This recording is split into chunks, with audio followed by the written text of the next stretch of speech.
Salut tout le monde et bienvenue dans ce tutoriel sur comment optimiser Windows et son ordinateur. Ce guide a été écrit après plus de 20 heures de recherche. J'ai regardé une cinquantaine de vidéos YouTube et au moins une centaine de sites et forums pour éviter de vous dire des conneries et avoir les meilleures optimisations possibles. Certaines astuces qu'on peut voir dans énormément de tutos ne sont qu'en fait des grosses conneries qui encrassent votre PC ou diminuent même ses performances. Donc j'ai vraiment fait des recherches pour vous donner quelque chose de vraiment optimal et fonctionnel. Je vous invite vraiment à télécharger le PDF que j'ai mis en description et répertorier toutes les astuces que je vous donne dans cette vidéo.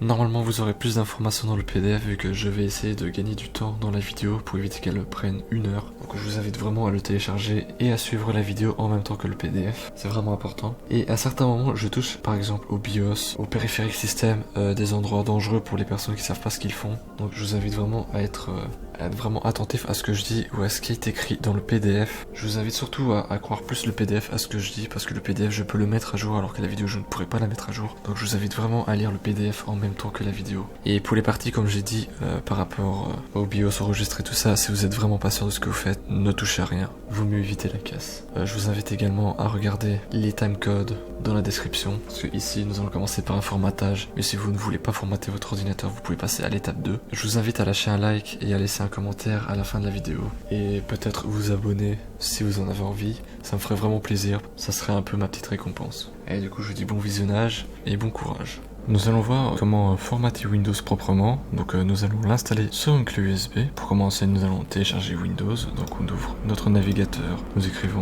télécharger Windows. Les liens sont toujours en description. On prend le lien de microsoft.com. Téléchargez maintenant l'outil. Vous cliquez. Vous l'enregistrez où vous voulez. Vous pouvez tout fermer. Vous allez l'ouvrir. Vous l'exécutez. Et nous attendons qu'il prépare ce qu'il a à préparer. Donc ici, vous pouvez tout lire ou carrément cliquer sur accepter directement. Donc ici, que voulez-vous faire? Vous cliquez ici sur créer un support d'installation. Vous faites suivant. Vous pouvez décocher ici et sélectionner ce que vous voulez. Donc par exemple ici, est-ce qu'il y a français Belgique? Bah non, français France pour moi alors. Édition, bah Windows 10. Architecture, bah 64 bits, sauf si votre ordinateur est en 32 bits, pour moi 64 bits, ou alors vous pouvez cocher les deux si vous voulez. Faites suivant. Vous pouvez utiliser disque mémoire flash USB si vous avez une clé USB qui fait plus de 8 Go, enfin au minimum 8 Go. Si il refuse à l'étape suivante avec cette option, vous cliquez ici sur fichier ISO, et il suffira juste d'ouvrir ce fichier ISO avec WinRAR, de prendre tous les fichiers qu'il y a dedans et l'extraire dans la clé USB. Donc ici, je vais cliquer ici sur disque mémoire flash USB. Suivant. Je vais brancher ma clé USB. Je viens de la brancher, je clique sur actualiser et on peut voir qu'elle est détectée juste ici. Après, je vous conseille, donc par exemple ici, elle est là ma clé USB, c'est de faire un clic droit dessus, formater. Vous cochez ici formatage rapide et vous faites démarrer. Attention, toutes les données qui seront dedans seront supprimées, mais ça permet de faire un support d'installation beaucoup plus propre. Voilà, vous pouvez cliquer sur fermer, vous sélectionnez votre lecteur et vous faites suivant. Donc ici, il va préparer les éléments, et voilà, il va télécharger Windows 10 et l'installer sur votre clé USB. Donc pendant ce temps-là, je vous conseille fortement de sauvegarder vos données sur un disque dur externe. Donc voilà, ce que je vous conseille de faire, c'est d'ouvrir une fenêtre avec, par exemple ici, mon disque dur bordel, que je vais appeler mon PC. Vous mettez le nom que vous voulez. Vous l'ouvrez, vous laissez ça ici sur le côté, ou sur votre deuxième écran, c'est encore mieux même. Et vous récupérez tout ce que vous voulez garder. Donc par exemple ici, j'ai peut-être quelques images qu'on peut garder. Vous faites clic droit, couper, coller. Comme ça. Vous savez que vous l'avez déjà pris, donc par exemple ici, mon dossier YouTube, couper, coller. Malheureusement, il n'y a pas assez d'espace, du coup, je vais aller dans mon second disque, moins important. Hop, mon PC, couper, coller. Tout ceci, c'est bon, je peux delete, hop. Vous n'êtes pas obligé de delete, mais comme ça, je sais que tout ce que j'ai déjà sauvegardé ne se trouve plus dans l'ordinateur. Dans ce PC, ouvrir dans une nouvelle fenêtre, je la mets à gauche, hop, celui-là à droite, Et je fais le tour du PC. Donc par exemple ici, j'ai plein de trucs que j'ai envie de garder. Ça se trouve dans le dossier documents. Du coup, je vais nommer document. Voilà. Couper, coller. Et ainsi de suite avec tous les dossiers de votre PC. On se retrouve à la fin de tout ce triage. Donc voilà, le transfert des médias est quasiment terminé. Ici, il est en train de me transférer une de mes dernières vidéos et la création de la clé USB est quasiment terminée. Je vous invite à quand même vérifier si vous avez tout pris. Donc par exemple ici sur bureau, voilà, il n'y a plus rien. Documents c'est pareil, images c'est pareil, dans mes téléchargements c'est pareil, il n'y a plus rien. Même dans mon dossier vidéo c'est terminé, il n'y a plus rien. De toute façon, c'est que le disque où vous avez installé Windows qui est important de vider, donc ici le disque C pour moi. Vous vérifiez que vous n'avez rien fait d'autre, par exemple. Si vous avez une connexion qui n'est pas top, je vous conseille quand même d'aller dans Programme x86, dossier Steam, sauver le dossier qui s'appelle User Data que j'ai déjà pris, et dans Steam Apps Common, vous avez tous vos jeux téléchargés que je vous invite aussi à sauvegarder. Moi, comme ma connexion elle est quand même assez bien et que je peux me permettre de retélécharger par exemple Black Ops 3 en 1 heure, je n'ai pas trop l'utilité de m'amuser à copier les dossiers. Donc nous allons attendre la fin de la création du média et on se retrouve juste après. J'ai terminé les transferts et l'installation de Windows 10 dans ma clé USB est terminée. Je peux donc cliquer ici sur terminer. Donc voilà, petit nettoyage. Et ma clé USB est faite. Donc elle est ici. Et on peut voir que j'ai les dossiers d'installation de Windows. Donc pour l'installation, je vous conseille d'éjecter vos disques externes et de les débrancher. Donc faites ça proprement, éjectez.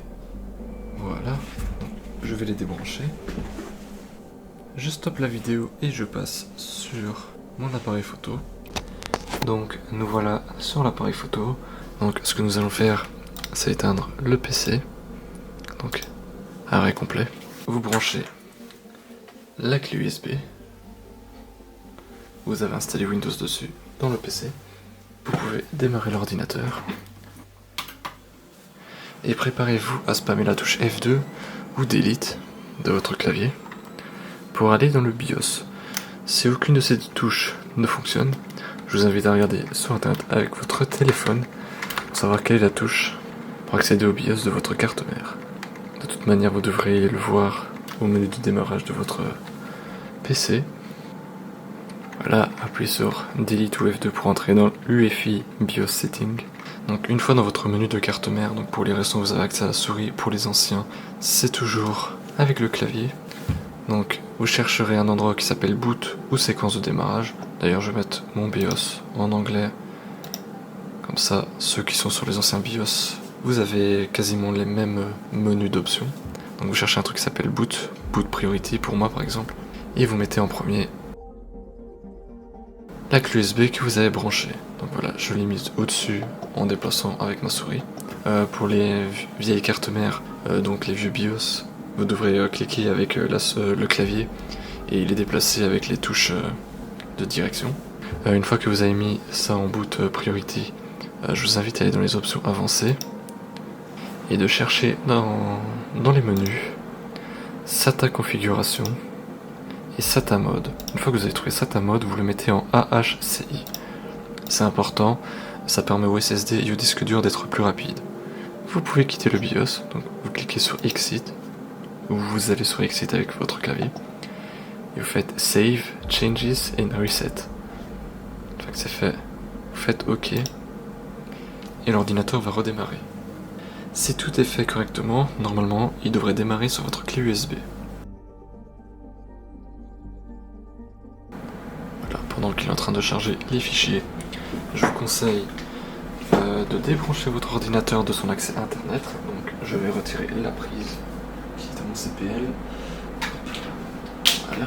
Comme ça, pendant l'installation, nous pourrons faire quelques petits réglages sans que Windows cherche un peu à faire la merde. Voilà. Une fois que vous arrivez sur cette page, vous sélectionnez ce qui vous intéresse le plus. France et France. Format horaire et monétaire. Pour moi, c'est français et Belgique. Clavier, j'ai un clavier français. Du coup, on cherche France et France. Voilà, français. Et vous faites suivant. Vous cliquez sur installer maintenant. Si vous avez une clé de produit, insérez votre clé de produit. Si vous n'en avez pas, vous pouvez cliquer ici et je vous montrerai une astuce pour ne pas avoir besoin de payer Windows. Vous descendez tout en bas et vous prenez professionnel. Vous faites sur professionnel sans le N. Vous acceptez et vous faites suivant et vous cliquez ici sur personnaliser, c'est très important. Donc ici faites bien attention. Je sais qu'ici dans mon lecteur 0 il n'y a rien du tout, du coup je peux supprimer. Allez hop, on supprime. Ici réservé au système, on le supprime aussi. Ici c'est mon lecteur de 1 Tera où j'ai quelques jeux dessus, je ne le supprime pas. Et ici c'est celui où j'avais mon système dessus, je le supprime. Voilà, vous faites tout supprimer. Ici vous pouvez faire nouveau, sélectionner une taille et l'appliquer si vous voulez partitionner votre disque. Si vous ne voulez pas le partitionner, vous pouvez simplement cliquer dessus et faire suivant. Donc ici, il va copier les fichiers Windows, ce qui a été plutôt rapide. Petite précision, l'ordinateur risque de redémarrer plusieurs fois. Ne retirez à aucun moment votre clé USB ou votre CD. Vous le laissez faire jusqu'au moment où il vous demandera de sélectionner quelques options. De toute façon, vous le verrez dans la suite de la vidéo. Voilà, on peut voir qu'il va redémarrer. Je vais cliquer pour qu'il le fasse tout de suite. Et vous respammez F2. Donc vous retournez dans le BIOS. Techniquement, appuyer une seule fois sur la touche fonctionne. Mais certains PC sont casse-couilles, donc il faut spammer. Donc ici, je remets ma clé USB en dernier. Et je remets mon disque SSD principal en premier. Et je peux save and exit. Comme c'est éteint, je peux débrancher ma clé USB, hop. Et on attend le démarrage.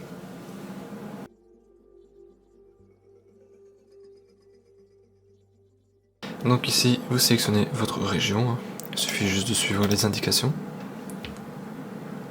Donc, bonne disposition du clavier, oui. On ignore. On ne connecte pas son PC à internet et on clique sur je n'ai pas internet en bas à gauche. On clique sur continue avec l'installation limitée. On va éviter d'installer toutes les crasses de Windows.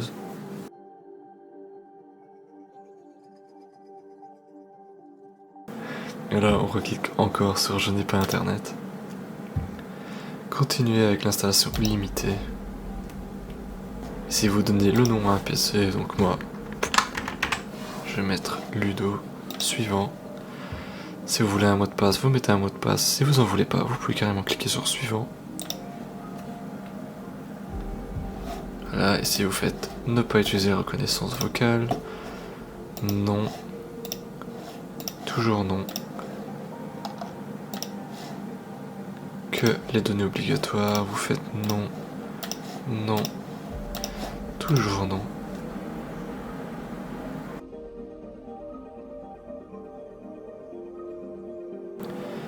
Vous y êtes presque. Et voilà. Je vais tout fermer. On dégage tout ça. Allez hop. Voilà. Maintenant que vous êtes sur le bureau, vous pouvez rebrancher votre PC à internet. Je vous ai simplement dit de ne pas mettre internet pour éviter de créer un compte Microsoft et tout ce blabla, vous voyez. Maintenant que vous avez fini l'installation, vous pouvez remettre internet pour ne pas avoir ce problème. Et on se revoit sur l'ordinateur. Donc les gars, on se retrouve après le formatage, qui pour moi est le troisième, puisque après le premier formatage, je me suis rendu compte qu'en fait, après avoir tourné plus de 10 vidéos, que le micro ne fonctionnait pas. Je suis vraiment con. Le deuxième, je me suis chopé un ransomware en voulant craquer Windows. Du coup, me voilà pour la troisième fois. Donc voilà, j'ai rien installé de spécial à part Action, Discord, Battle.net pour remettre vite fait les jeux parce que c'est long à télécharger. Et un pilote graphique. Donc pour commencer, on va essayer d'activer Windows. Ceux qui ont une clé de produit peuvent aller ici dans Paramètres. Cliquez ici. Et modifier la clé de produit si vous avez une clé de produit. Si vous n'avez pas de clé de produit, vous pouvez utiliser un logiciel qui s'appelle KMS Auto, que je vais vous mettre en lien de téléchargement dans la description. Il est assez compliqué à choper sur internet sans choper de virus. Du coup je vais vous le mettre sur Mega ou Drive, c'est comme vous voulez. Voilà, du coup vous voyez, il veut pas me l'allumer parce que j'ai Windows Defender d'activer. Donc pour ceci, on va aller dans le menu démarrer, on va écrire Windows, sécurité Windows juste ici. On va aller ici, et ici, gérer les paramètres, et on va s'amuser à tout désactiver. Ça peut être long, mais on est obligé. Donc on check un peu partout, on regarde s'il n'y a pas des trucs à désactiver. Voilà, ça a l'air nickel, on peut fermer. Et on retourne ouvrir KMS Auto. Information complémentaire, exécuter quand même. Faites oui.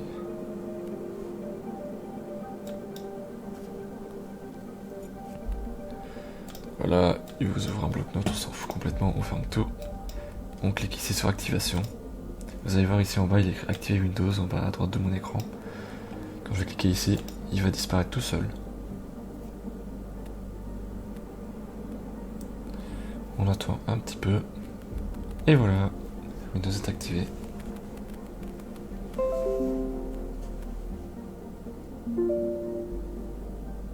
Voulez-vous créer une tâche de réactivation? Vous faites oui. Et voilà, comme ça votre Windows sera toujours actif. Et nous pouvons passer à l'étape suivante. Donc on se retrouve pour la suite. Donc pour les personnes qui n'ont pas formaté leur ordinateur, je vous conseille de créer un point de restauration au cas où si quelque chose se passe mal. Donc je vous invite à télécharger le guide PDF que je vous mets dans la description. J'ai passé plusieurs heures à l'écrire, donc n'hésitez pas à liker la vidéo en échange de ce travail. Toutes les informations ont été vérifiées et testées. Et vous l'avez ici aussi sous vos yeux, du coup voilà. Pour créer un point de restauration, c'est simple, il suffit juste d'aller dans le menu démarrer, écrire créer, et vous avez tout de suite ici créer un point de restauration, vous cliquez, vous sélectionnez le disque système et vous faites créer, vous devrez mettre un nom et sauvegarder. Moi ici, je n'ai rien à perdre vu que ça vient d'être fraîchement formaté, donc je n'ai pas besoin de faire un point de restauration. Et nous allons passer à la mise à jour de l'ordinateur et des drivers. Donc pour ceci, on va dans Windows, le menu démarrer, paramètres, mise à jour et sécurité. Clique sur Windows Update. On va dans Options avancées et on coche la première case. On retourne en arrière et on fait installer maintenant ou rechercher les mises à jour. Voilà, une fois qu'il a quasiment terminé toutes ces mises à jour, vous pouvez cliquer ici sur afficher les mises à jour facultatives. On va laisser charger un petit peu ou dérouler le truc ici. Vous pouvez tout cocher, télécharger et installer. Donc une fois toutes les mises à jour faites, je vous conseille de redémarrer l'ordinateur et on se retrouve juste après. Donc me revoilà après avoir redémarré l'ordinateur. Donc nous allons passer à l'étape suivante qui est la mise à jour des pilotes et des drivers. Mais pour ceci, nous allons avoir besoin de WinRAR. Mais avant ça, nous allons voir l'architecture de votre ordinateur. Donc nous allons aller dans le menu démarrer, on va écrire ce PC. On ouvre, on fait un clic droit ici dans le vide, propriété. Et à la ligne type du système, vous verrez si vous avez un système d'exploitation 64 bits ou 32 bits. Donc pour moi, c'est 64. Donc on peut tout fermer. Et on va quand même faire quelque chose d'important. C'est changer de navigateur, parce que je commence un peu à en avoir marre d'utiliser Edge. On va prendre Brave. Navigateur que je vous conseille fortement. C'est comme Google Chrome, mais sans pub et sans tracker.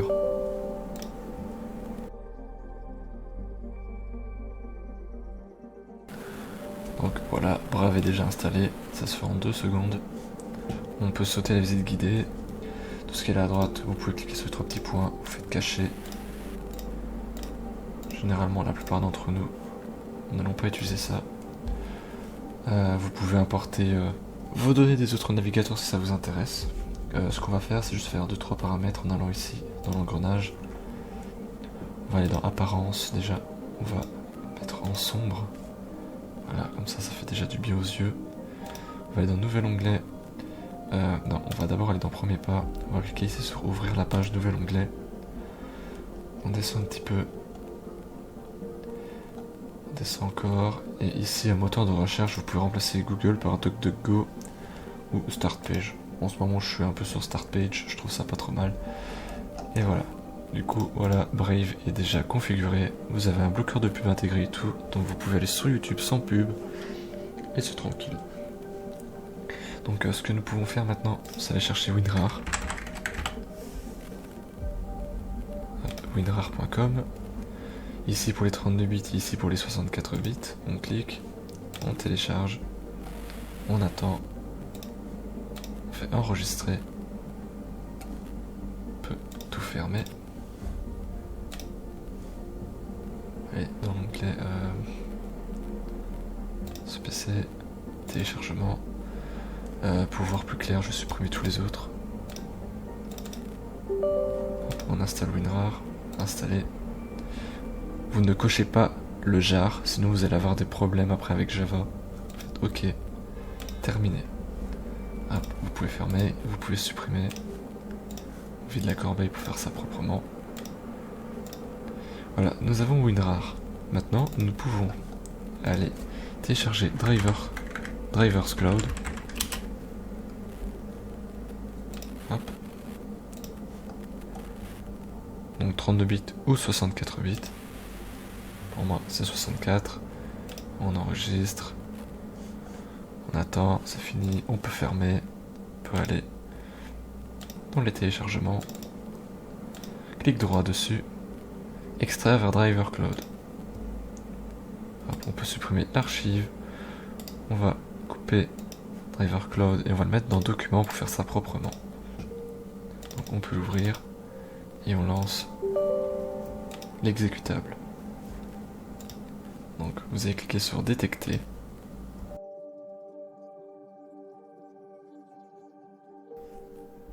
Là vous acceptez, on s'en fout un peu.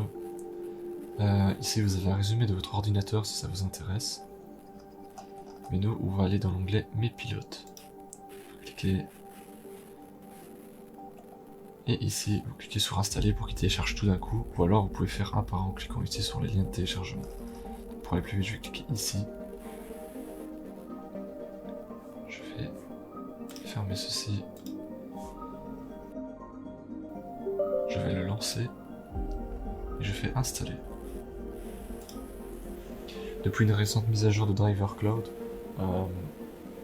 les pilotes ne s'installent plus automatiquement à cause de certains problèmes. Du coup, ce qu'il va faire, il va juste tous les télécharger, tous les mettre dans un dossier. Et on devra les installer manuellement. C'est pas très compliqué. Donc voilà, Driver Cloud a tout téléchargé, vous ouvrez le dossier. S'il ne vous l'a pas ouvert, il se trouve ici. Donc lui, vous pouvez le fermer. Donc vous ouvrez, vous installez tout. Vous redémarrez votre ordinateur et on se retrouve après. Donc me revoilà après l'installation de tous les drivers. Maintenant le dossier où vous aviez tous les drivers, vous pouvez le supprimer et vider la corbeille. Et nous pouvons maintenant passer à l'étape suivante, l'installation des drivers pour carte graphique. Donc normalement Windows ou alors Driver Cloud aurait dû vous les trouver. S'il ne vous les a pas trouvés, je vous invite à aller sur le site officiel de vos cartes graphiques. Donc par exemple si vous êtes AMD, je vous invite à aller sur ce site et télécharger ici. Pour Nvidia, sur ce site ici et cliquez ici sur Download. Et pour Intel, cliquez et vous téléchargez ici. Donc nous allons passer aux déblotteurs et aux anti-trackers. Donc qu'est-ce que c'est qu'un débloteur ? C'est un logiciel qui permet de retirer les bloatware qui sont sur l'ordinateur. Donc qu'est-ce que c'est un bloatware ? J'ai mis une définition ici. Pour la faire simple, c'est quand vous installez Windows, il suffit juste d'aller voir dans le menu démarrer, et vous installez toutes des crasses comme la météo, Office, Skype, des trucs qu'on n'en a pas besoin. Nous, tout ce qu'on voulait, c'était juste Windows, un truc tout clean. Et lui, il nous installe toutes ces merdes. Donc ce que nous allons faire, c'est utiliser un logiciel qui s'appelle DWS, donc Destroy Windows Spying. Je vous ai mis le lien de mon drive juste ici. On télécharge. Je le fais en même temps que vous. Hop, dans téléchargement, on enregistre, on peut fermer la page. On peut ouvrir le programme. On va aller ici dans paramètres. Je vais mettre en même temps la même page. Si vous suivez bien le guide, il n'y aura aucun problème. Donc vous allez dans paramètres. Vous cochez la case ici et ici. Vous décochez la première si vous avez déjà fait un point de restauration, qui est grandement conseillé pour ceux qui ne repartent pas à zéro, donc qui n'ont pas fait le formatage. Et retirez ceci, puisque ça ne fonctionne plus vraiment. Windows arrive à contourner et ça pose des problèmes si vous utilisez Office. Donc décochez celui-ci et celui-ci. Ensuite vous pouvez retourner dans le menu principal et cliquer sur Destroy. Donc j'imagine que si j'ouvre le menu démarrer, on va voir certains trucs qui vont disparaître tout seuls. Regardez, on voit déjà que ça commence à partir. Je crois qu'il y a même un truc qui est parti de ma barre des tâches. J'ai pas fait attention. Voilà, tout est en train de disparaître. Après, si vous vouliez garder par exemple le solitaire, vous l'enlevez quoi. Mais bon. Donc il demande un redémarrage, je vais le faire juste après. On va d'abord aller dans l'option ici utilitaire et supprimer OneDrive. Si vous voulez garder OneDrive, bah gardez-le quoi, ne faites pas cette partie. Donc on attend, ça peut prendre plus ou moins de temps. Je crois que j'ai OneDrive juste ici, ah bah il a disparu. Et voilà, c'est terminé. Donc vous pouvez fermer DWS et vous redémarrez votre ordinateur. Moi, pour aller plus vite, je ne vais pas le redémarrer tout de suite et je vais passer directement à la désinstallation des programmes. Ça a l'air tout simple, mais des personnes ne savent pas le faire. Donc je vais le montrer. On va dans le menu démarrer, on clique ici dans paramètres. Je vais juste faire une petite chose. Vous pouvez le faire aussi si vous le souhaitez, c'est écrire sombre. Cliquez ici et mettre sombre juste ici. Voilà. Donc voilà, on peut aller ici dans applications maintenant. Ici vous avez toutes les applications installées sur votre ordinateur. Donc normalement il y en avait peut-être une cinquantaine avant qu'on utilise DWS et il en reste plus que 40. C'est déjà pas mal. J'ai déjà installé Action et certains trucs. Donc on va commencer par retirer ce qui ne sert pas, genre alarme et horloge. Malheureusement on peut pas. Astuce, on peut désinstaller. Calculatrice, on peut désinstaller. Ceux qui me disent qu'ils ont besoin d'une calculatrice, je pense que vous avez tous un navigateur. Donc genre ici Brave. Vous voulez faire 1 plus 1, vous écrivez 1 plus 1. Hop, vous avez la réponse juste ici. Vous pouvez même utiliser la calculatrice ici. Donc je pense que la calculatrice ne sert à rien. Capture d'écran, ça j'utilise donc je le garde. Cortana, on peut pas le virer. Ceci, on peut le retirer.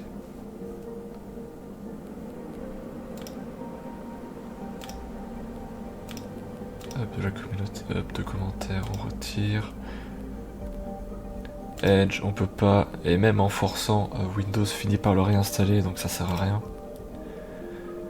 Microsoft Store, il faut le garder. Certains jeux comme GTA 4 nécessitent Microsoft Store, donc si vous le désinstallez de force, bah, vous ne pourrez plus jouer à GTA 4. Et le réinstaller est assez compliqué. Donc on n'y touche pas. Office, on va le retirer et on va le réinstaller proprement plus tard. Paint 3D, je l'utilise jamais. Pareil pour celui-là. Skype non plus. Spotify, je préfère le réinstaller moi-même.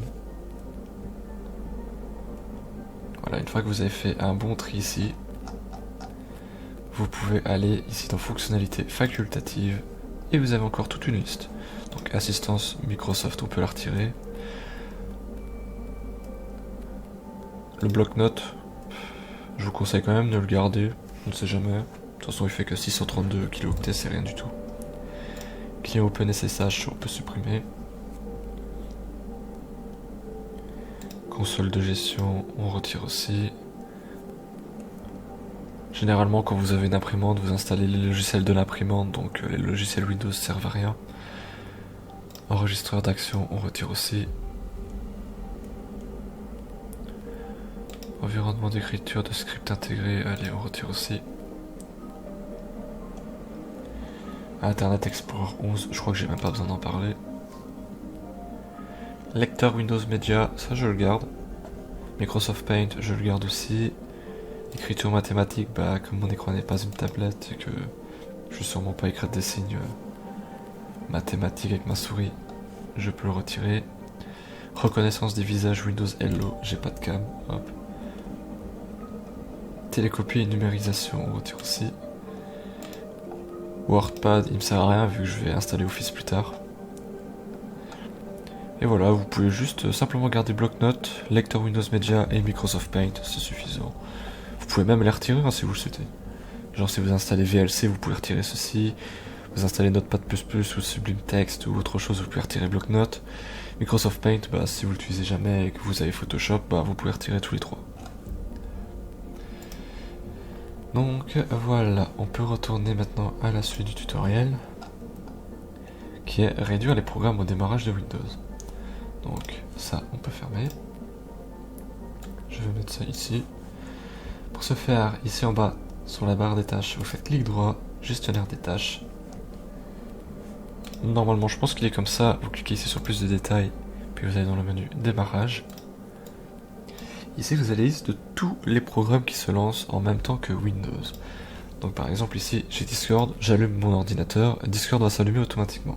Mais le problème, c'est que ça ralentit l'ordinateur, donc je vous conseille de faire clic droit, désactiver. Le fait de le désactiver dans ce menu ne va pas désactiver définitivement Discord. En fait, vous allez allumer votre ordinateur, Discord ne sera pas allumé, il suffira juste de double-cliquer dessus et il va s'allumer. Du coup, voilà, vous pouvez tout désactiver, il n'y aura aucun problème. Je vous conseille quand même de laisser vos drivers. Donc par exemple ici j'ai EVGA Dynamic qu'il faut que je garde. Lui aussi, ça c'est les drivers de mon clavier et de ma souris. Windows Defender, on peut le retirer. Ensuite, vous pouvez fermer et redémarrer l'ordinateur. Donc nous pouvons maintenant passer à la suite. La suite qui est trier et ranger votre bureau. Ça a l'air tout con, mais plus vous avez d'icônes ici ou même sur la barre des tâches, et plus la mémoire sera utilisée. Pas grand chose, quelques kilooctets on va dire, mais genre si vous avez que 2 Go de RAM, franchement, vaut mieux faire ça. Je vous conseille de retirer ce que vous n'utilisez pas, genre Microsoft Edge, ça va direct à la poubelle. GeForce Experience, ça je m'en fous, si j'ai envie de l'allumer, je vais être carrément dans le menu démarrer, j'écris GeForce. Battle.net, je vais le garder, Action, j'utilise souvent. Hop, voilà, tout est rangé comme il faut. Il vient de me faire une grosse merde là, hop.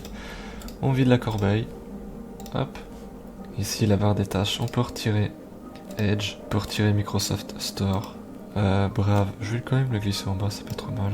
On peut retirer ce gros truc de recherche qui selon moi sert à rien vu que on appuie sur la touche Windows du clavier, voilà on clique carrément ici et on peut écrire. Pourquoi avoir une barre de recherche à côté? Donc pour moi on fait clic droit ici en bas. Afficher bouton des applications actives, ça va retirer ce petit truc. Hop. On refait clic droit, recherche. Masqué, voilà, c'est tout propre, c'est tout clean, c'est comme il faut. Donc vous pouvez aussi désactiver des effets visuels. Pour ça, il suffit d'aller dans le menu démarrer, écrire paramètres, avec un S, système, et vous avez déjà ici le truc qui s'ouvre. Vous cliquez ici sur paramètres, et ici vous sélectionnez ce que vous voulez garder, ou ce que vous voulez supprimer. Donc par exemple, si vous voulez plus de performance, bah ça désactive tout, mais ça devient tout moche, regardez, ça devient tout dégueu. La police est devenue sale. Enfin, perso de mon côté, j'ai du mal à la lire, c'est tout pixelisé. Du coup, je vous conseille de cliquer sur paramètres personnalisés et de cocher ce que j'ai coché. Windows restera beau et désactivera certaines choses que vous ne voyez même pas. Genre, est-ce que vous étiez au courant que vous aviez une ombre en dessous de la souris? Moi, quand j'ai vu ce paramètre, je me suis dit, ah bon? Il a fallu que je regarde tout près de l'écran pour voir qu'il y avait une ombre. Donc, c'est quand même un paramètre inutile que je vous conseille de désactiver. Donc ici, animer les contrôles, hop. Hop, lisser la police d'écran, hop, appliquer. Appliquer, c'est très important. Et voilà, Windows est toujours tout beau, mais voilà, vous avez plus l'ombre en dessous de la souris et tout, donc c'est déjà pas mal. Donc maintenant, nous pouvons aller dans l'onglet avancé pour la suite. Là, nous allons parler du swap, la mémoire virtuelle. Donc pour expliquer vraiment en gros, le swap, c'est Windows qui utilise une partie de votre disque dur ou de votre SSD comme mémoire RAM. Généralement, les personnes qui ont enfin qui ont 4 Go de RAM ou moins, je vous conseille de laisser du swap. Les personnes qui ont plus que 4 Go de RAM, vous pouvez carrément désactiver le swap. En cliquant ici sur modifier, vous cliquez ici, et vous cliquez ici sur aucun fichier d'échange et vous faites définir. Et vous faites oui. Mais certains jeux comme Black Ops 3 avec certains modes requièrent le swap. C'est complètement débile. Même si vous avez 32 Go de RAM et que vous utilisez que 10 Go de RAM, le logiciel va refuser de fonctionner parce qu'il n'a pas de swap. Donc je vous conseille quand même de cliquer ici sur taille personnalisée et de mettre 1 Go juste au cas où et de faire définir. Après, si vous n'avez aucun problème sans fichier d'échange, bah n'en mettez pas quoi. Mais si vous jouez à certains jeux qui demandent du swap, bah mettez 1 Go, c'est largement suffisant. Ensuite vous faites OK et vous faites appliquer. Pour les personnes qui ont 4 Go de RAM, je vous conseille de mettre 6 Go je pense, ouais 6144. Vous mettez 6144. Vous faites définir, puis OK, puis vous appliquez. Moi je vais remettre mai 1024. Je fais définir, je fais OK. On reclique sur appliquer et puis après on fait OK. Voilà, ici c'est terminé. Je vais redémarrer plus tard, vous faites-le maintenant. Et nous allons passer à la suite. Un petit peu de blabla sur la mémoire cache parce que j'ai vu mais tout un tas de conneries pas possibles sur YouTube et sur certains forums. La mémoire cache, c'est une sorte de mémoire RAM ultra rapide qui se trouve dans le processeur. Donc c'est un élément physique. On va prendre l'exemple d'une bouteille d'eau. Une bouteille d'eau qui fait 1 litre. Vous ne pouvez pas mettre plus d'1 litre d'eau dedans. Et bien c'est pareil avec la mémoire cache. Si la mémoire cache L1 fait 32 kilooctets, que la L2 fait 256, la L3 fait à peine 3000 et quelques, ça ne fera jamais plus. Les logiciels que vous vendent certains youtubeurs et certains gars sur des forums, c'est de la grosse arnaque. Ne téléchargez pas ça. Une bouteille d'eau qui fait 1 litre ne fera jamais 2 litres parce que vous avez écrit 2 litres dessus. Donc voilà, la mémoire cache n'est pas modifiable. On va aussi parler de l'unparking CPU. Quand vous allumez par exemple bloc-notes, allez, je vais vous faire un exemple ici. Performance, je vais aller dans processeur. Voilà, j'ai affiché les processeurs logiques. Comme vous pouvez le voir, j'ai 8 cœurs 16 threads. Je vais ouvrir un bloc-notes. Nouveau bloc-notes. Ça n'a rien changé. Il y a peut-être quoi, un cœur, on va dire. Peut-être ces deux-là et ces deux-là qui ont fait quelque chose. Mais l'unparking CPU, ça permet de réveiller tous les cœurs. Donc en ce moment, on peut voir que mon Windows utilise principalement le cœur 0, le cœur 2, le cœur 4, celui-ci. Et genre celui-ci, on dirait qu'il est un peu en veille avec les autres. Et ben en fait c'est ça, Windows met entre guillemets en veille certains cœurs parce que voilà, je fais pas des grosses choses qui nécessitent beaucoup de puissance. Et donc Windows met ses cœurs en veille pour économiser de l'énergie et éviter de faire chauffer le processeur pour rien. L'unparking de CPU, qu'est-ce qu'il permet de faire? Il permet de laisser tous les cœurs actifs. Donc genre vous allez créer un bloc-notes, et ben il y a tous les cœurs qui vont se mettre en route. Franchement, je vois pas l'utilité de faire ça. Et d'ailleurs, j'ai trouvé une petite vidéo, un benchmark. En gros, un benchmark, c'est quelqu'un qui fait des statistiques, si on peut dire ainsi, des performances de certains composants. Et ici, le gars, il a fait des statistiques entre l'unparking CPU et sans l'utiliser. Et vous allez voir que ça change pas grand chose. Je ne sais plus où c'est. Ah oui, voilà, ça se trouve ici. En gros, en rouge, vous avez la performance du PC qui a utilisé un unparking de CPU, et en bleu, qui n'a pas utilisé de logiciel. Donc on peut voir ici que sur le PC 3 jusqu'au PC 2, l'unparking de CPU n'a quasiment rien changé. On peut voir que il fait quasiment les mêmes FPS que sans l'avoir utilisé. Ici, on voit même que le PC3 avec des paramètres graphiques en low, sans l'unparking de CPU, a plus d'FPS qu'en l'utilisant. Donc en gros, ça sert strictement à rien du tout d'utiliser un unparking de CPU, sauf si vous êtes dans les deux cas ici, d'un PC très haute performance. Donc on peut voir que sur ces jeux, il fait déjà de base plus de 200 FPS. Déjà, ça ne sert complètement à rien. Limite 144 FPS pour un écran 144 Hz. Ça va pas encore suffire, mais bon, au-dessus de 200 FPS, utiliser l'unparking de CPU pour gagner 10 FPS on va dire, peut-être ici 20 fps. Franchement, ça sert à rien. Généralement, si vous suivez ce tutoriel pour avoir plus de performance, c'est que vous n'avez même pas les 60 fps. Donc pour moi, le unparking de CPU ne sert à rien, à part cramer votre processeur en l'utilisant un peu de trop. Donc voilà, je vous invite quand même à regarder sa vidéo qui est dans le guide d'optimisation, c'est pas trop mal. Tout ce qui est augmentation de mémoire cache et unparking de CPU, ça ne sert strictement à rien. Nous allons passer pour les personnes qui ont Nvidia GeForce. Je vous invite à désactiver quelque chose. On va aller dans le démarrer, on va écrire GeForce. On va l'ouvrir. On va aller ici dans paramètres. Ici vous avez superposition en jeu. Si vous n'utilisez pas Nvidia Shadowplay pour filmer votre écran, je vous conseille de désactiver cette option. Par contre, si vous utilisez Nvidia pour filmer ou que vous utilisez les meilleurs moments Nvidia sur certains jeux, il faut laisser ceci activé. Moi, comme je l'utilise pour filmer mes games, je vais le laisser activé. Mais ceux qui ne l'utilisent pas, vous pouvez le désactiver, vous allez quand même gagner quelques performances. Donc voilà, nous pouvons le fermer et passer à l'étape suivante qui est le nettoyage du disque. Je vais faire le nettoyage du disque et autre chose en même temps pour aller plus vite. Donc vous allez dans l'ordinateur, ce PC, donc ici j'ai un SSD, on va d'abord faire quelque chose de très important, c'est propriétés, et retirer l'indexation. L'indexation ne sert à rien sur les SSD, donc vous cliquez ici et vous faites OK, continuez, et vous ignorez tout. Si vous avez d'autres SSD, je vous invite à faire la même manip. Donc ici c'est un autre SSD, propriété, on décoche, on fait appliquer, OK. Ici c'est un disque dur, donc il faut le laisser, c'est important.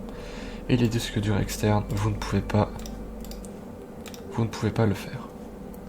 Voilà, donc pendant qu'ils sont en train de faire leur chargement, nous allons faire clic droit sur le disque local C et vous allez faire un nettoyage du disque. Si je suis toujours en train de faire ce traitement, il y a une autre alternative, vous allez dans le menu démarrer, vous écrivez nettoyage du disque. Le disque C où il y a Windows, vous faites OK. Vous cliquez ici sur nettoyer les fichiers système si vous l'avez. Vous resélectionnez le disque C, vous faites OK. Dans autre option, vous cliquez ici sur nettoyer, puis supprimer. Ça va supprimer vos anciens backups et garder les plus récents évidemment. Ensuite, vous pouvez retourner dans nettoyage de disque. Je précise que si vous êtes sur un disque dur, le nettoyage de disque il peut prendre tellement de temps, ça peut même prendre jusqu'à 1 heure si vous ne l'avez jamais fait. Du coup, soyez patient. Sur un SSD, c'est plutôt rapide. Donc vous pouvez tout cocher. Il n'y a aucun risque, ça supprime que des fichiers temporaires. De temps en temps, vous avez le dossier téléchargement qui s'affiche ici. Si vous ne voulez pas qu'il supprime tout ce qu'il y a dans votre dossier téléchargement, décochez le fichier téléchargement. Ici, je ne l'ai pas, donc je ne vais pas le décocher. Et je vais faire OK. Et supprimer. Donc ici, on peut voir que j'ai à peine installé Windows, que j'ai déjà 1 Go qui peuvent être supprimés. C'est déjà pas mal. Si vous n'avez jamais formaté votre PC depuis au moins 10 ans, on va dire, il y a même moyen que vous récupérez jusqu'à plus de 300 Go. Donc ceci, on va les laisser charger en fond. Et on va passer à l'étape suivante. Les options d'alimentation. Alors pour ceci, on va aller dans le menu démarrer. On va écrire alimentation. Pour les personnes sur PC portable, je vous invite quand même à faire attention. Gérez vos paramètres quand vous êtes sur secteur. Parce que si vous faites les paramètres que je vais mettre ici, alors que vous êtes sur batterie, vous allez vite abîmer la batterie et vous allez surtout vite la vider. Et c'est pas trop le but de cette vidéo. Donc faites ces paramètres-ci que sur secteur. Donc moi, éteindre l'écran, je vais le mettre à 15 minutes, ça dépend de vous. Par contre, mettre en veille l'ordinateur, on va mettre jamais. Donc on va aller dans modifier les paramètres d'alimentation avancés. Nous allons cliquer ici et nous allons choisir performance élevée. Donc vous pouvez mettre toutes les options qui sont ici en capture d'écran. Et juste ici, sur la power capture où je me suis trompé, ici à arrêt de disque dur, il faut mettre 0 pour annuler l'arrêt du disque dur. Normalement, ça sera corrigé dans la prochaine version du PDF. Donc ici, on met 0. On déroule tout. Fréquence on met en maximal. Diaporama. Je vous conseille de ne pas mettre de diaporama de fond d'écran de bureau. Ça prend quand même pas mal de performance. Mode économie d'énergie, on met performance maximale. Veille après, on met jamais. Autoriser la veille hybride, on met jamais. On met désactivé. Veille prolongée, jamais. Autoriser les minuteurs de sortie de veille, on met désactivé. Paramètres USB, on met activé. PCI Express, on met désactivé. 100%. Quasiment tout est déjà mis, donc c'est déjà pas mal. Affichage, ouais, ça c'est pour l'écran. Après, si vous ne voulez pas mettre l'écran veille, vous mettez 0. Empêcher la mise en veille, on met les performances. Et allez, on optimise la qualité. Et on fait appliquer, on fait OK. Et on peut passer à l'étape suivante. Ici, on va retourner dans les paramètres Windows. Là, ça risque d'être très long, parce qu'on va vraiment faire tous les paramètres. mais ça vaut vraiment la peine, il y a pas mal de choses qu'on peut retirer et qui font quand même un gros gain de performance. Donc n'oubliez pas ici aussi d'enregistrer, c'est important. Oh, ici il me l'a remis, voilà. Élevé toujours. Donc on va aller ici dans les paramètres. Et on va faire un par un. On va commencer par système. Ici, je vous conseille de mettre la résolution de l'écran au maximum et d'adapter la mise à l'échelle selon vos préférences. Il m'a recommandé 150%, mais mon écran il est tellement grand que je préfère 200%, sinon les icônes sont tellement petits que c'est illisible. Ensuite voilà, vous pouvez régler même votre deuxième écran, vous mettez la résolution au max. Ensuite on check vite fait.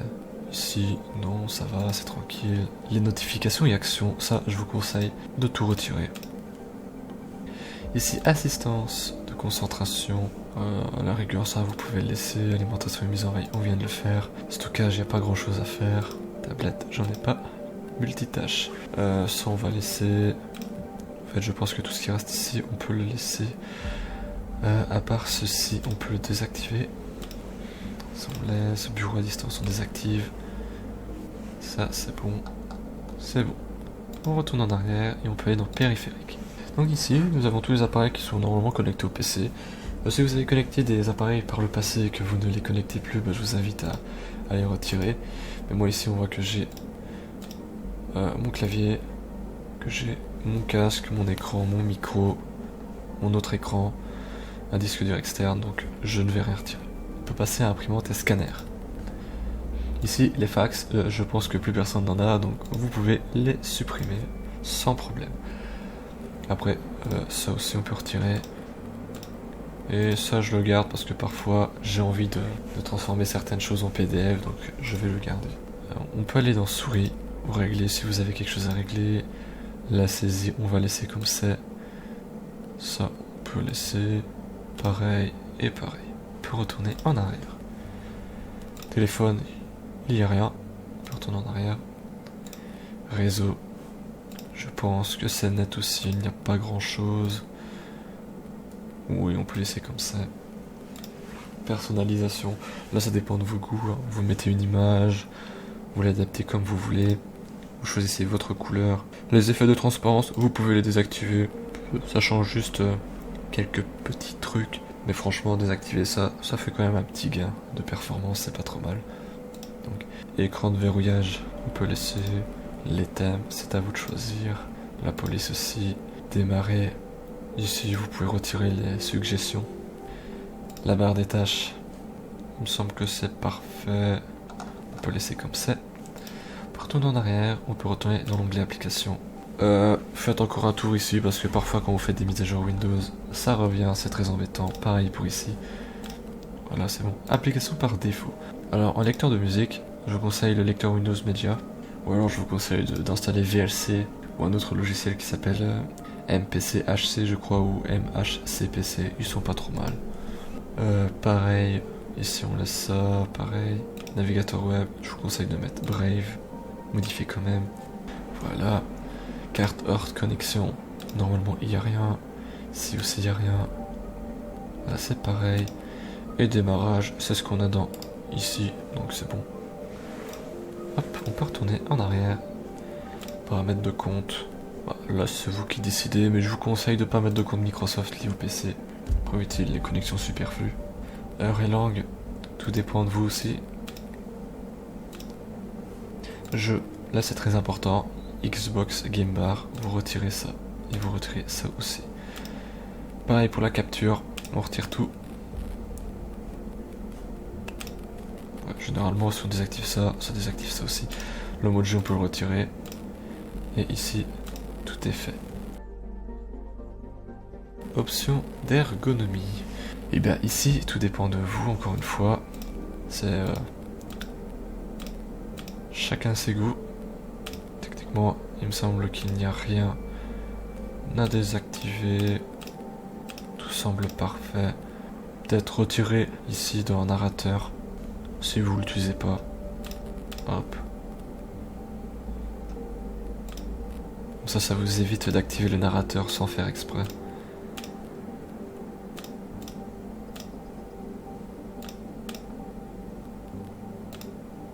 Voilà. Généralement, je pense pas qu'il y ait des gens qui utilisent le narrateur, donc vous pouvez le retirer. Donc dans recherche, vous désactivez le filtre. Je pense que vous êtes assez grand. Et puis je sais bien que vous allez quand même chercher des contenus comme ça sur internet, donc voilà. On désactive l'historique. On peut même effacer l'historique. Vous cliquez dessus, hop. Recherche dans Windows. Bon, vous pouvez laisser. On peut retourner en arrière et aller dans confidentialité. Là, c'est encore un gros paquet important. Et on s'amuse à tout désactiver. Ouf, pouf, pouf, pouf. Ici aussi, historique. On retire tout. On efface aussi. Allez hop. Windows n'a pas à savoir ce qu'on fait. Localisation, on retire aussi. Caméra, quoique la localisation, si vous avez un PC portable et en cas de vol, laissez-le peut-être activé. Pour essayer de retrouver votre ordinateur s'il est volé. Mais je pense quand même qu'un ordinateur volé, les volants sont pas très cons, donc bon. Microphone, on va éviter d'y toucher pour éviter d'avoir des conneries, sauf peut-être désactiver Cortana. Ici, ouais, on va laisser. Notification, on retire. Information sur le compte, on retire. Contact, on retire. Calendrier, on retire. Tout ce qui est là jusque tout en bas, on désactive tout. Hop.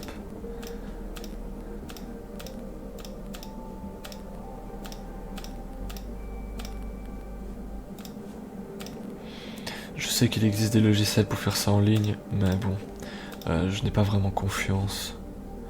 Donc je pense que c'est quand même mieux de faire ça manuellement, au moins ça évite la merde. Hop.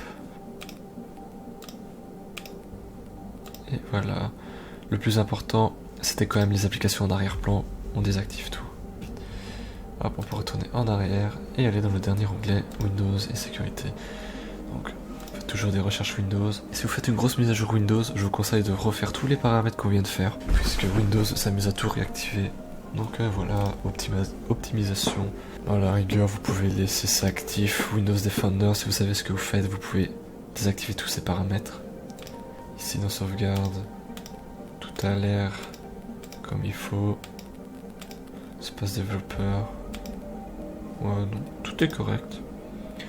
La dernière chose qu'on pourrait peut-être faire, que j'ai pu oublier, c'est d'aller dans les périphériques et paramètres audio. Ensuite, vous allez dans panneau de configuration de son. Vous cliquez, vous avez cette petite fenêtre qui s'ouvre. Je vais fermer tout ce qui est derrière pour que ce soit plus clair. Hop, hop, voilà. Donc ici en lecture, vous avez tous les périphériques où Windows peut envoyer du son. Donc par exemple ici, j'ai mon casque. Donc on peut voir que si je fais clic droit tester, je vais avoir le son dans les oreilles. Ici, on peut voir qu'il utilise celui-là aussi. Je ne sais même pas ce que c'est, mais je l'utilise pas. Donc tout ce qui est périphérique que vous n'utilisez pas, donc par exemple ici mon écran et j'utilise pas NVIDIA pour mon son, donc je peux désactiver. Pareil pour celui-là, ça c'est mon casque, j'y touche pas, lui je l'utilise pas, je désactive. Lui je le désactive aussi et lui aussi. Ensuite vous pouvez faire clic droit et décocher les périphériques déconnectés et ceux-là aussi. Comme ça il reste plus que les autres que vous n'avez pas désactivés, donc lui je n'utilise pas non plus et lui non plus. Ensuite vous pouvez faire clic droit sur ceux que vous utilisez et aller dans propriétés. Dans niveau, ça vous le gérez. Ici, vous désactivez tout. Statistiques avancées, vous pouvez le mettre au maximum si vous voulez. Son spatial, vous désactivez et vous faites appliquer. Bon, petit problème technique, dans la vidéo ça n'a pas enregistré la suite, du coup je vais le faire ici quelques jours plus tard. Donc ici il faut cliquer sur OK et appliquer. Et vous faites pareil dans enregistrement, vous retirez tout ce que vous n'utilisez pas. Donc vous gardez que votre propre micro, donc pour moi c'est celui-ci. Ensuite vous faites un clic droit dessus, propriété. Au niveau ça à vous de gérer, statistiques, vous pouvez mettre le maximum, vous faites appliquer OK et c'est terminé. Donc le fichier Iberfile, qu'est-ce que c'est? En gros il y a un mode veille qui s'appelle le mode veille prolongé, c'est un mode veille que personne n'utilise. En gros ce mode veille il consiste à, quand l'ordinateur va se mettre en veille, il va éteindre tous ses composants comme la RAM. Et pour ne pas perdre ce qu'il y a dans la RAM, il va l'enregistrer sur le disque dur. Et quand on va le sortir du mode veille, il va récupérer ce qui est sur le disque dur et le mettre dans la RAM. Mais comme on n'utilise pas ce mode veille, on peut désactiver Iberfile et gagner de la place sur le disque dur. Donc pour ce faire, il suffit juste de copier cette commande. Il suffit juste de faire copier. Vous allez dans le menu démarrer, vous écrivez CMD, Vous vous exécutez en tant qu'administrateur, c'est important. Faites oui. Et vous allez voir qu'on va quand même gagner de la place, si on compare. J'ai 416 Go de libre. Donc, clic droit pour coller. On fait entrer. Hop, je suis passé de 416 à 428, vous imaginez? Juste pour un mode veille inutile. Donc nous pouvons le fermer et passer à l'étape suivante. Donc nettoyer son ordinateur. Donc ça, je pense que c'est un peu logique. Ouvrez votre ordinateur, dépoussiérez-le un petit peu, nettoyez vraiment les ventilateurs et tout, c'est vraiment important. Moins il y aura de poussière, plus il aura facile à l'aérer et à le refroidir. Donc ici l'indexation, nous l'avons déjà fait. Donc ici, désactiver Superfetch, Prefetcher et Sysmain. Cette catégorie consiste à désactiver des choses qui sont censées accélérer Windows si vous êtes sur un disque dur. Donc si vous avez un SSD, c'est pour vous. Si vous êtes sur un disque dur, ne faites pas cette étape. Donc pour les personnes qui ont un SSD, on va aller dans le registre. Pour cela, on va aller dans Reg, Edit. Vous l'ouvrez en tant qu'administrateur au cas où. Voilà, une fois que c'est ouvert, je vous invite à aller dans Fichier, Exporter. Vous faites bureau comme vous voulez, vous mettez un nom et vous enregistrez, comme ça vous avez fait un backup de votre registre. Parce qu'il ne faut surtout pas modifier des choses que vous ne connaissez pas là-dedans. Vous risquez de foutre en l'air votre ordinateur et vous êtes bon pour le reformatage. Donc, ici nous allons suivre le chemin d'accès. Très important, il ne faut absolument pas se tromper. Si vous avez peur de faire des conneries, ne faites pas cette étape. Mais si vous suivez parfaitement ce que je dis, il n'y aura aucun problème. Désolé d'insister, mais certaines personnes n'écoutent pas et se plaignent ensuite dans les commentaires.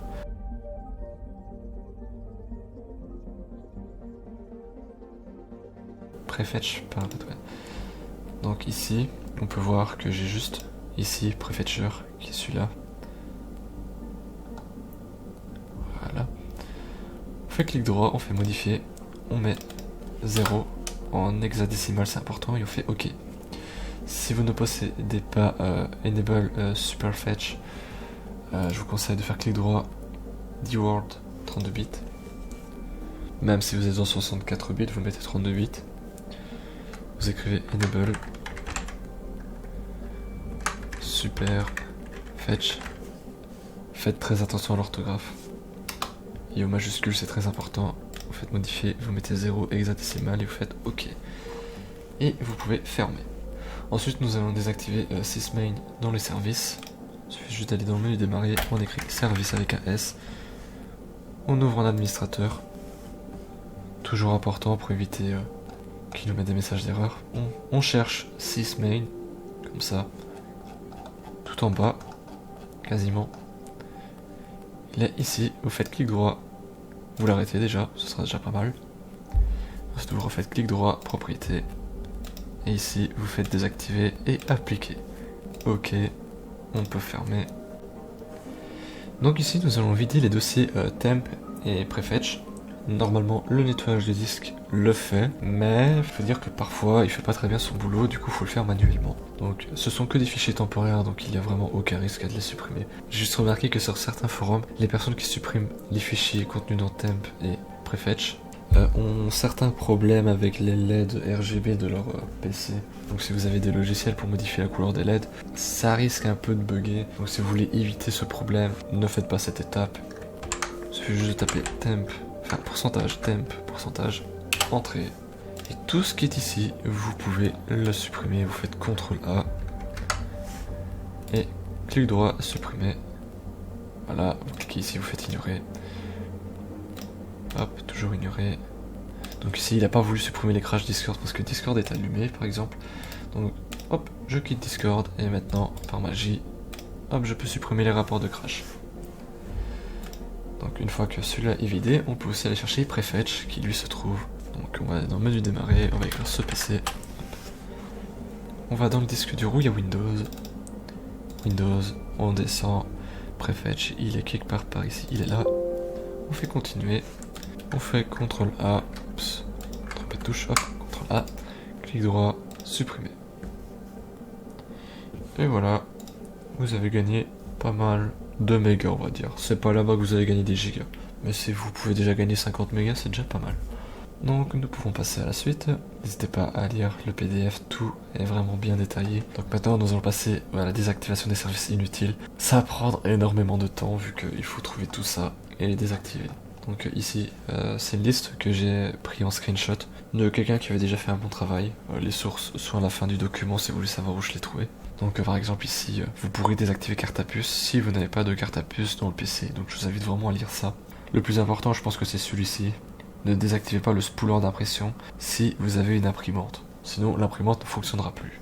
Donc pour désactiver tout ceci, il faut retourner dans service. On fait en administrateur. Je viens de remarquer que j'ai mis directement la source ici en fait. Et je vous invite à désactiver ce que vous n'utilisez pas.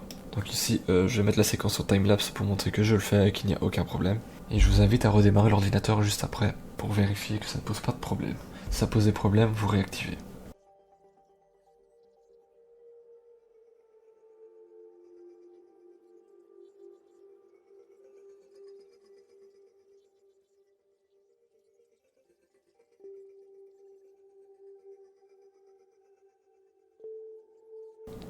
Donc voilà, j'ai terminé de tout faire. Je vais redémarrer l'ordinateur. Donc me revoilà après un redémarrage. N'oubliez pas de vider la corbeille, c'est important. Allez hop, on la vide. On va faire un petit trait aussi dans le menu démarrer. Donc Windows, Microsoft Store, on peut le retirer. Les news, on désinstalle. Il y a toujours quelques trucs qui sont restés pour retirer. Ouais, on vire tout. On détache. Là-dedans, on ouvre. Ouais, on vire tout. Si on peut pas désinstaller, on détache. Et on détache. Et voilà, on a un menu démarrer tout propre. On peut passer à l'étape suivante. Donc pour les personnes qui sont avec une carte graphique Nvidia, vous faites un clic droit sur le bureau et puis panneau de configuration Nvidia. Vous acceptez et continuez. Ensuite, on va essayer de mettre ce panneau en grand pour mieux voir avec ce blanc qui éclate les yeux. On va aller dans gérer les paramètres 3D. Et nous allons chercher, où est-ce qu'il est? Mode de gestion de l'alimentation. Cliquez dessus et vous mettez privilégier les performances maximales et vous appliquez en bas à droite de l'écran. On attend, voilà, c'est appliqué. Et maintenant nous pouvons aller dans régler la taille et la position du bureau. Vous cliquez ici sur rapport largeur hauteur. Ici dans affichage vous mettez processeur graphique et vous cochez la case ici. Vous pouvez mettre la résolution au max si vous voulez et augmenter la fréquence au maximum. N'oubliez pas d'appliquer. Hop, et vous acceptez le changement. Et vous pouvez fermer la page. Nous allons maintenant désactiver quelque chose qui s'appelle le compteur d'événements haute précision. Si vous êtes sur PC portable, je vous déconseille de le faire puisque ça va augmenter la consommation électrique. Donc ça risque un peu de foutre en l'air votre batterie. Et pour ceux qui sont sur une tour ou alors qui sont sur PC portable mais qui veulent quand même risquer le coup, je vous invite à allumer CMD en tant qu'administrateur. Hop. Oui. À coller deux commandes qui se trouveront dans le guide. Donc celle-ci. Vous faites entrer, vous aurez ce message, mais ce n'est pas grave, ça fonctionne quand même.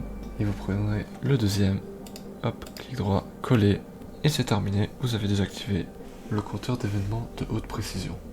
Depuis CMD, il nous reste encore à aller dans le gestionnaire des périphériques, ici sous périphérique système, compteur d'événements haute précision, vous faites clic droit et vous faites désactiver l'appareil. Et faites oui. Donc pendant que nous sommes dans ce gestionnaire de périphériques, que je vais mettre en plein écran, nous pouvons supprimer quelques périphériques. Donc par exemple ici dans contrôleur audio, vidéo et jeux, ceux qui ne sont pas sûrs de ce qu'ils font, ne touchez à rien et attendez l'étape suivante. Et donc par exemple ici, nous avons vu que quand j'ai touché au gestionnaire de son, que ceci est mon casque, ceci est mon micro, et ces trois là je les utilise pas, donc je peux les désinstaller de l'appareil. Donc, supprimer, désinstaller. Hop. Et on continue pour les deux autres. Désinstaller. Pareil pour celui-là, désinstaller. Voilà. Ensuite, vous vérifiez. Ça, je vais le fermer pour que ce soit plus clair. Il me semble qu'il y avait celui-ci et celui-ci. Voilà. Si vous en avez encore d'autres que vous n'utilisez pas, vous les retirez. Sinon, voilà, c'est fait. Donc nous pouvons fermer ceci. Et nous pouvons passer à l'étape suivante qui est la Microsoft Config. Il suffit juste d'aller dans le menu démarrer et écrire MS Config. Faites entrer. Et alors vous allez dans le menu démarrer ici. Et je tiens à m'excuser pour les personnes qui ont regardé mon précédent tutoriel sur comment optimiser son PC. J'ai dit l'une des plus grosses conneries à ne jamais dire, c'est d'aller dans ce menu options avancées, de cocher ça et de tout mettre à fond. Ça, c'est ce qui arrive quand on fait des tutoriels et qu'on ne se renseigne pas, on dit des grosses conneries comme tous les autres. Donc, décochez ça et décochez ça, vous faites OK et vous ne touchez pas à ça. Ensuite ici le délai, je vois beaucoup de tutos où on vous dit oui, mettez 3 secondes, ça accélère le PC. Non. En fait, si vous n'avez pas un dual boot, ça ne va rien changer. Un dual boot, c'est genre, vous avez installé Windows et Linux, et quand vous allumez l'ordinateur, il vous demande, voulez-vous démarrer Windows ou Linux? Et ça, c'est le délai qu'il va vous donner pour choisir. Donc, ça ne sert à rien du tout de changer ça. À moins que vous avez un dual boot, voilà, ne touchez pas à ça, ça ne sert à rien. Ensuite, vous pouvez aller dans Services, vous masquez tous les services Microsoft, et vous désactivez ce que vous n'utilisez pas. Donc par exemple Brave, je m'en fous, on peut le retirer, ça ne posera pas de problème. Par contre ça j'en ai besoin, c'est mes drivers. Et Nvidia c'est pareil, style série je vais le garder, Action je l'utilise en ce moment. Donc voilà, on fait appliquer et puis OK et vous redémarrez l'ordinateur. Quittez sans redémarrer pour ma part. Donc il reste encore une dernière chose qui est vraiment importante si vous avez encore des disques durs, c'est de les défragmenter. Donc on ouvre notre navigateur et je vous conseille de télécharger Oslogic Disk Defrag. C'est l'un des meilleurs défragmenteurs de disques que j'ai pu trouver sur internet. Mais pour moi, il fait bien le boulot. Il y a une version payante, vous pouvez trouver facilement le crack sur internet. Comme j'ai envie de faire ça rapidement, sans perdre de temps, on va prendre la version gratuite qui est suffisante. Du coup, on attend que le téléchargement se termine. Voilà, quel idiot. On va aller dans le téléchargement, il est là, allez hop on le lance, on peut fermer ça. Hop.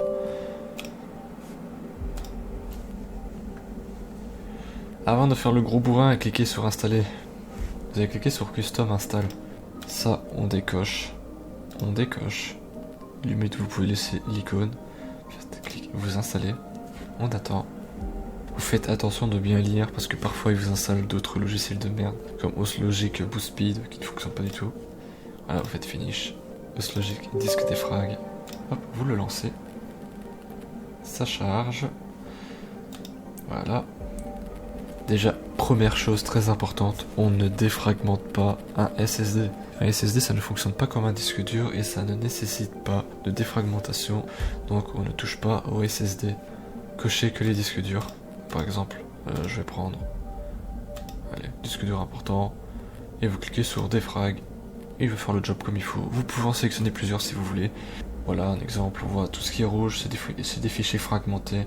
Ce qui veut dire que par exemple, il a enregistré une partie d'un fichier au début du disque dur et une autre partie à la fin du disque dur. Parce qu'il va faire, il va tout rassembler au même endroit. Comme ça, tout est parfait. Donc on peut voir qu'il récupère tous les morceaux et les aligne tous. Ce qui devrait normalement accélérer la lecture de votre disque dur. Donc voilà, moi je ferai ma défragmentation plus tard, donc je vais l'arrêter. Hop. Pour ceux qui veulent l'optimisation, donc défragmenter et optimiser, soit il faut acheter le logiciel ou le craquer. Et pour les SSD, vous avez une option qui s'appelle Optimise SSD. Ah, ne cliquez pas sur défrag et optimiser, hein. Vous faites optimiser. Mais il vous faut la version premium. Mais franchement, je vois pas vraiment la différence, donc restez simplement sur la défragmentation et peut-être l'optimisation des disques durs, que vous verrez une différence. Donc voilà, Fully Exit. Alors on va juste aller vérifier qu'il s'est pas mis dans les logiciels qui se lancent au démarrage. Non, c'est bien, il a écouté ce qu'on lui a demandé. Et voilà, maintenant nous allons passer à des options dans le BIOS. Je ne vais pas faire toutes les options du BIOS, vu que les BIOS sont vraiment différents chez tout le monde. Et j'ai réellement peur que des personnes fassent de la merde dedans. Du coup, on va simplement faire quelques options basiques. On va vraiment faire tout ce qui est le plus simple pour éviter d'avoir des embrouilles. Ensuite, on va aussi essayer de mettre à jour un BIOS, quelque chose que je vous déconseille fortement aussi. Mais j'ai eu quelques commentaires me demandant comment on fait pour faire une mise à jour, donc je vais expliquer. Mais franchement, évitez de le faire, c'est dangereux, ça risque de plomber votre carte mère. Donc évitez de le faire à moins que vous savez ce que vous faites. Et que par exemple vous avez installé un nouveau processeur et qui vous nécessite une nouvelle mise à jour, ça faites-le. Mais voilà, vous êtes prévenus, ça peut foutre en l'air votre carte mère et les garanties ne prennent pas en compte les cartes mères qui ont été mises à jour, donc c'est à vos risques. Il reste encore d'autres astuces pour améliorer votre ordinateur, mais je pense vraiment avoir fait le plus gros. Je me suis dit c'est pas la peine de le mettre dans cette vidéo, sinon cette vidéo elle va prendre au moins 5 heures. Je pense qu'on a vraiment fait le plus gros. Donc voilà, pour ceux qui nous suivent encore et qui veulent vraiment toucher au BIOS et peut-être le mettre à jour, je vais vous expliquer comment faire pour le mettre à jour sur les vieux BIOS. D'abord, ce que nous allons faire, c'est utiliser Driver Cloud que nous avons utilisé précédemment.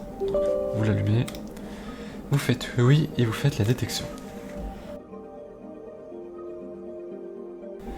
Donc voilà, vous êtes sur Drivers Cloud, la page d'accueil, et vous avez votre résumé. Vous cherchez la carte mère, c'est très important. Si les données ne s'affichent pas, vous cliquez sur le petit engrenage, vous cochez tout. Hop. Voilà, vous faites valider. Voilà, ici, pour exemple, ma carte mère, on voit que c'est une Asus DEC Computer, une Prime X470 Pro. Donc le plus important pour moi, c'est quand même de savoir que c'est une Asus Prime. Vous aurez sûrement autre chose. Vous ouvrez un deuxième onglet. Hop là, on va le mettre comme ça. Et vous tapez le nom de votre carte mère, donc moi Asus Prime X470 Pro. Voilà, donc ici, site de Asus. Voici ma carte mère. Vous cherchez un petit peu, normalement quelque part. Soit vous descendez, soit vous allez en haut et vous cliquez sur des choses du style support ou assistance. Du coup ici je vais dans assistance. Donc il n'y a pas... Je cherche en même temps que vous, hein, comme ça vous voyez comment on fait si vous ne trouvez pas caractéristiques, non. Du coup ce qu'on peut faire c'est peut-être aller sur Asus carrément.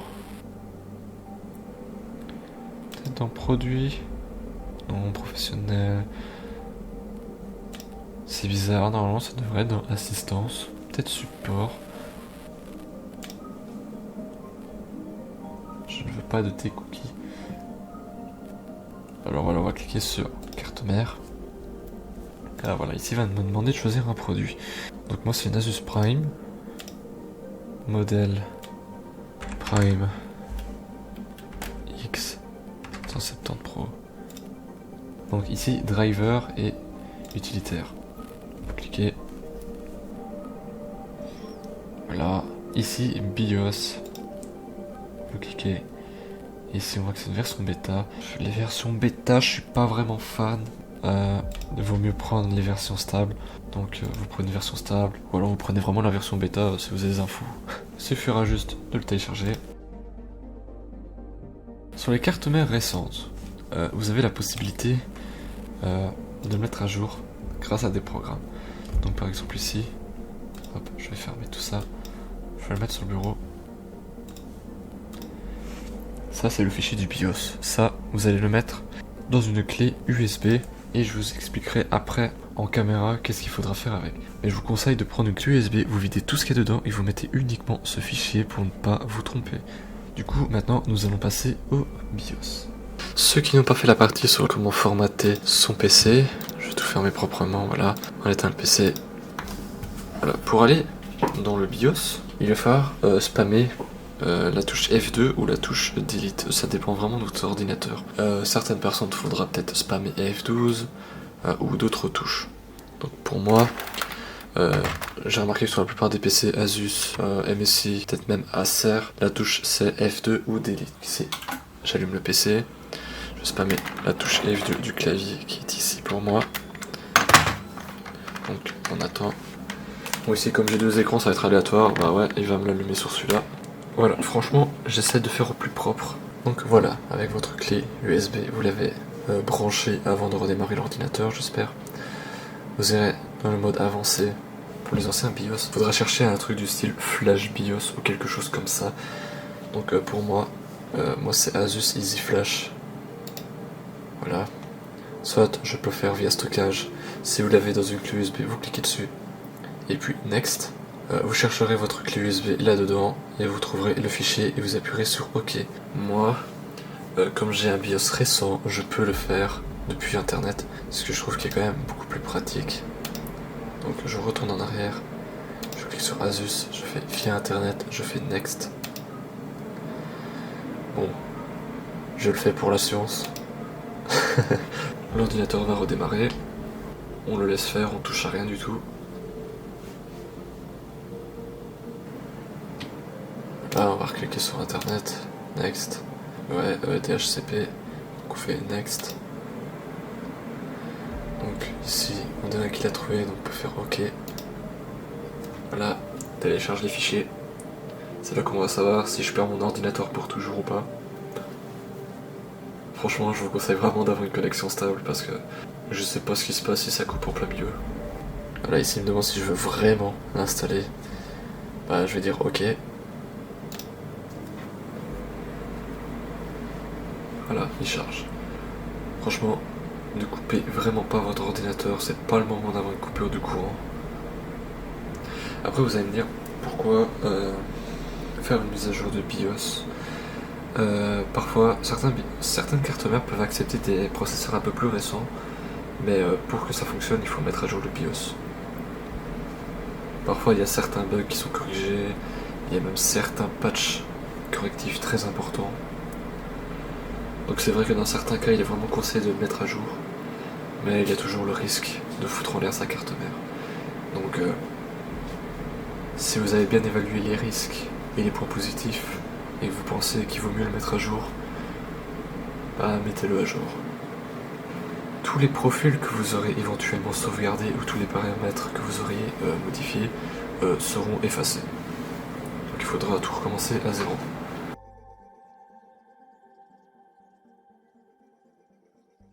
Je suis déjà à 5 minutes d'enregistrement, il est toujours pas terminé. Je ne sais pas si ça se voit très bien avec l'appareil. La barre elle est... Ah bah elle a quasiment terminé. Je peux même pas bouger la souris pour vous montrer où ça en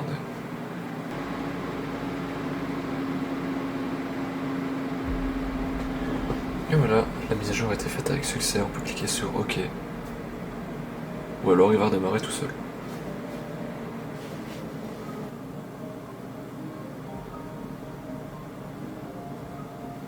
Donc on va spammer F2 pour aller dans le BIOS. On peut voir que tous mes trucs ont été réinitialisés. Truc déjà très important, on va retourner dans Advanced, chercher certaines configurations, le remettre en AHCI. Smart, on peut le retirer, on peut mettre en off. Voilà. On va retourner dans le menu principal. En mode facile. Allez hop. Pour les anciens BIOS, je crois qu'il n'y a pas cette option. Mais pour les BIOS récents, vous avez un truc qui s'appelle DOCP. Ou profil pour RAM, ou RAM profile. Vous devez l'ouvrir et mettre le premier profil. Ça permet de mettre la vitesse maximale à votre RAM. C'est important. Par exemple, vous avez des RAM à 3000 MHz, et bien votre BIOS il va les bloquer à 2100 MHz. Je ne sais pas vraiment pourquoi, mais si on peut passer de 2100 à 3000, autant le faire. Donc voilà, certains BIOS, vous avez un petit profil d'overclocking, vous pouvez le mettre en optimal. C'est un petit overclocking qui va pas faire fondre votre PC, donc vous pouvez faire confiance et mettre performance maximale si vous voulez. Après ça dépend des BIOS, ici je sais que Asus c'est un petit overclocking qui n'est pas trop dangereux, donc vous pouvez l'activer. Par contre, il me semble que sur les cartes mères MSI, le overclocking peut être ultra hardcore, donc faites attention à ce que vous faites. Le plus important c'est de mettre le profil de la RAM, peut-être mettre le petit overclocking, activer le mode AHCI, peut-être désactiver le smart, et voilà. Il y a d'autres paramètres qui peuvent vraiment être utiles dans le BIOS, mais comme on a tous un BIOS différent, il faudrait vraiment faire un tutoriel sur chaque BIOS. Et je pense que voilà, ça c'est ce qu'on peut retrouver vraiment dans la plupart des BIOS. Vous sauvegardez, vous faites OK, et vous pouvez quitter et relancer le PC. Après, petite précision, n'activez pas le mode AHCI si vous n'avez pas formaté votre ordinateur en AHCI. Si vous le modifiez sans avoir formaté votre ordinateur au préalable en AHCI, ça risque de poser des problèmes. Voilà, je pense que ce tutoriel est terminé. Si je peux vous donner encore quelques petites astuces, c'est d'éviter tout ce qui est logiciel boost mon PC ou des trucs booster dans tous les noms, ou même des logiciels du type CCleaner. Ils sont censés augmenter la vitesse du PC, le nettoyer et tout, mais en fin de compte, ça bouffe plus de place qu'autre chose et de performance. Donc pour moi, genre CCleaner, qu'est-ce qu'il fait? Il nettoie votre navigateur, par exemple, là, vous avez dans les trois petites barres, vous cherchez paramètres, cherchez en même temps que vous, à mon avis c'est pas compliqué. Paramètres supplémentaires, ouais, confidentialité, sécurité, et ici voilà, vous effacez les données de navigation, les cookies, tout ça, voilà. a pas besoin de CCleaner pour faire ça. Et CCleaner qui nettoie le registre, franchement le registre, il y a des millions de clés de registre dedans, c'est pas en retirer 50 qui va changer quelque chose à la vitesse de Windows. Donc voilà, et toutes les autres crasses, bah, le nettoyage de disque de Windows fait très bien le taf. Donc arrêtez de vous encombrer avec des logiciels inutiles alors que vous pouvez le faire manuellement comme ça assez simplement. Donc voilà, j'espère que ce tutoriel vous aura été très utile. J'ai vraiment fait des recherches pour éviter de vous dire des conneries comme j'ai pu dire dans mon premier tutoriel. Donc voilà, toutes mes sources seront en fin du document PDF. Et tout a été testé par moi-même, même en vidéo. Ici on peut voir que j'ai terminé. Si je vais dans gestionnaire des tâches, on va voir que je consomme très peu de ressources. Après ici il faut pas oublier que je suis en train de filmer et que j'ai 2 écrans. Donc j'imagine qu'il y a quand même Action qui pompe pas mal. Déjà à 2% du processus alors que j'ai que Action qui tourne. C'est déjà pas mal hein, franchement. Et en RAM, quand je l'allume, j'ai vu que j'étais à peine à 1,5 Go de RAM. Je pense que c'est Action qui fait que ça pompe tout ça. Certes, il reste encore beaucoup d'optimisation possible, mais je pense que le plus gros a été fait. Du coup, voilà. Franchement, si je vous ai aidé, mettez un like, un commentaire et peut-être même vous abonner, franchement ça me ferait plaisir. Du coup, si vous avez des questions ou même si vous avez suivi toutes mes instructions et que vous avez eu des problèmes, n'hésitez pas à aller dans les commentaires. Je réponds à tout le monde et les commentaires sont là pour ça. Et je vous dis à la prochaine. Allez, salut!